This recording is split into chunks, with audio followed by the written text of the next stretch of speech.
నేను అందరికీ నమస్కారం. నేను ఈ మధ్య వైఎస్ఆర్ కాంగ్రెస్ పార్టీకి రాజీనామా చేసిన విషయం మీ అందరికీ తెలిసిందే. అక్కడ విధి విధానాలు నచ్చక బయటపడ్డాను.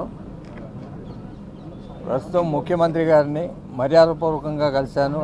ఈ మధ్య ఆయన చేస్తున్న అనేక సంక్షేమ కార్యక్రమాలు, ముఖ్యంగా పెన్షన్ కానీ, ఈ డ్వాక్రా రుణాలు కానీ, డ్వాక్రా మహిళలకి చేయిస్తున్న చేయూత కానీ, ఇవన్నీ చాలా మంచి పని చేస్తున్నారని అభినందించాను.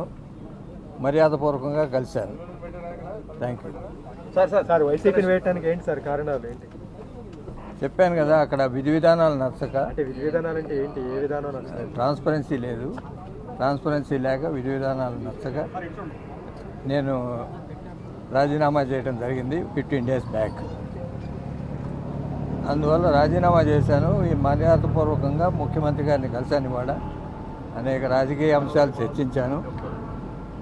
త్వరలో మా రాజకీయం ఎలా ఉంటుంది అనేది మా శ్రేయోభిలాషులతో కానీ, లేకపోతే మా అభిమానులతో కానీ, మిత్రులతో కానీ, బంధువులతో కానీ అందరితో చర్చించి ఒక నిర్ణయానికి వచ్చి మీ అందరికీ పత్రికాముఖంగానే ప్రకటిస్తాను. అంటే జగన్కి చాలా సన్నిహితంగా ఉన్నారు మీరు, ఎందుకని ఒకేసారి ఆయన నుంచి దూరం జరిగింది? జగన్కి సన్నిహితంగా ఉండేది ఉండేది. మేము కాంగ్రెస్ పార్టీతో 30 సంవత్సరాలుగా అనేక కార్యక్రమాలు చేసాం. రాజశేఖర రెడ్డి గారితో సన్నిహితంగా ఉండేవాళ్ళం. ఇప్పుడు జగన్మోహన్ రెడ్డి గారితోనూ సన్నిహితంగా ఉన్నాడు. అక్కడ విధి విధానాలు నచ్చట్లేదు. నచ్చకే నేను రాజీనామా చేశాను. ఈ విషయం నేను ఇప్పుడు చెప్పాను, ఇంతకు ముందు చెప్పాను. మీకు ఎమ్మెల్సీ ఇస్తానని ఏదో హామీ ఇచ్చారని ప్రచారం మరి అది కరెక్ట్ కాదు. ఊహాగానాలు మామూలుగా మీ టీవీ స్క్రోలింగ్స్కి అది నేను సమాధానం చెప్పేది. హామీ లేకుండా టీడీపీలో చేరుతున్నారా? ఇంకా చేర్తలేదు బాబు.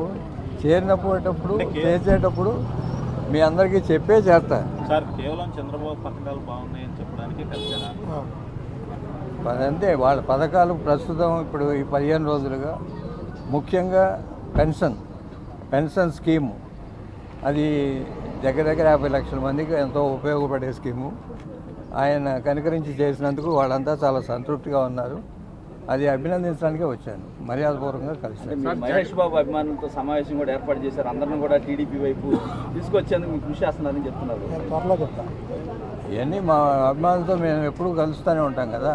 ఆత్మీయ సమావేశాలు జరుపుతుంటాం. వివిధ రాష్ట్ర వ్యాప్తంగా అన్ని సంఘాలు ఉన్నాయి. అన్ని సంఘాలతోనూ చర్చించి మా బంధువులతోనూ అన్నగారితోనూ అందరితో చర్చించినాక ప్రకటన చేస్తాను. సార్ సుదీర్ఘ రాజకీయ అనుభవం ఉన్న నేతగా మీరు రానున్న ఎన్నికల్లో జనసేన, వైసీపీ, టీడీపీ 3 పోటీ పడుతున్నాయి. ఒకరిపై ఒకరు విమర్శిస్తారు. ఈ నేపథ్యంలో ఆంధ్రప్రదేశ్లో ఎవరు గెలుస్తారని మీరు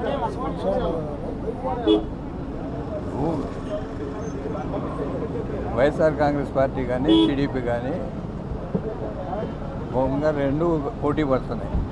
పోటీ పడేటప్పుడు డెఫినెట్గా ఈ ఎన్నికలు, రాబోయే ఎన్నికల్లో టీడీపీకి ఎడ్జ్ ఉంటుంది. చంద్రబాబు నాయుడు గారు మళ్ళీ ముఖ్యమంత్రి అవ్వాలని జనం చాలామంది కోరుతున్నారు.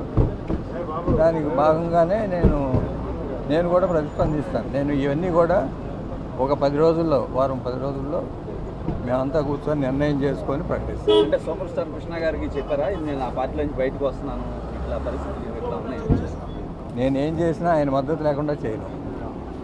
సార్ ఇప్పుడు మీరు వైసీపీలో ఇన్ని రోజులు ఉన్నారు, తర్వాత మీ మీద ఒక ప్రచారం కూడా జరిగింది, ఇక్కడ ఇల్లు కూడా మీరే కడుతున్నారు అని చెప్పి. ఎందుకు అంత ఒక్కసారి సడన్గా అంత గ్యాప్ ఎందుకు వచ్చింది? గ్యాప్ ఏం లేదు. గ్యాప్ ఏముంది? అక్కడ విధి విధానాలు, పొలిటికల్ వేరు, వ్యాపారం వేరు, కన్స్ట్రక్షన్ వేరు. దానికి దీనికి సంబంధం లేదు. వ్యాపారం, పొలిటికల్ అనేది రాజకీయంగా తీసుకునే నిర్ణయం. రాజకీయంగా నేను తీసుకునే నిర్ణయం పార్టీ నుంచి విధి విధానాలు నచ్చగా పార్టీ నుంచి బయటకు వచ్చాను. కృష్ణ గారు గతంలో వైఎస్ఆర్ ఫ్యామిలీకి దగ్గరగా ఉన్నారు. జగన్ కూడా చాలాసార్లు అది ఎట్లా చూడాల్సింది సార్? ఆయన మీరు తీసుకున్న నిర్ణయం ఆయన నిర్ణయమేనా?